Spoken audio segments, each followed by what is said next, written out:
Now to a Wink News exclusive, and we hear from the governor about the squabbling in Tallahassee among the Republican Party. Wink News anchor Claire Galt was the only one to interview Governor DeSantis at a news conference in Collier County. Now she's in our studio. So Claire, what did the governor have to say about his disagreements with fellow Republicans at the State House? Russ, he said it is not personal, it's all about policy. For many years now, Governor Ron DeSantis and the state legislature have worked very well together.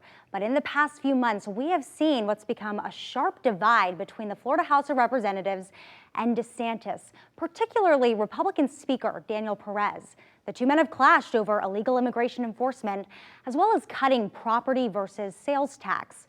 We've seen those feuds spill over to news conferences like today's, even to social media. So I wanted to know, how will all of this animosity affect you, the voter? There are only 2 weeks left in the legislative session. For most of it, your conflict, so to speak, with the House Speaker has pretty much been on display. Seems like at this point, neither one of you can get through to the other. Do you fear at the end of this, Floridians are going to be the ones who suffer? Well, it's not really a conflict between me and him. He is revolting against the voters that sent them there.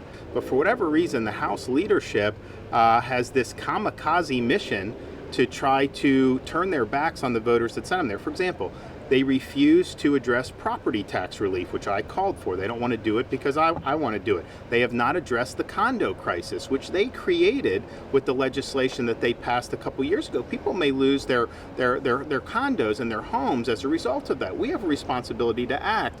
And they even tried to defund key parts of highway patrol and even slashing Everglades restoration, which is why we came to Southwest Florida. Do you think they will have a change of mindset? I don't know. I mean, we'll see. I think ultimately, though, the good thing about this is these folks all got elected by the voters. The voters are not happy with what the House is doing. And so you as a voter have an ability as a citizen to contact your representative and say, hey, let's get it in gear here. Let's build off the success. We don't want you guys trying to tear down what's happened over the last 6 years. Now, on the other side, the House Speaker has told reporters in the past Governor DeSantis is lying about the House. He's also accused DeSantis of having temper tantrums. Now, this tension between state lawmakers and the governor has escalated even more recently. Right now, a committee is investigating the Hope Florida Foundation.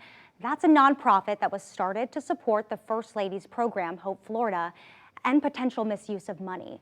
I asked the governor about the investigation. That's my story on Wink News at 5:30. Back to you.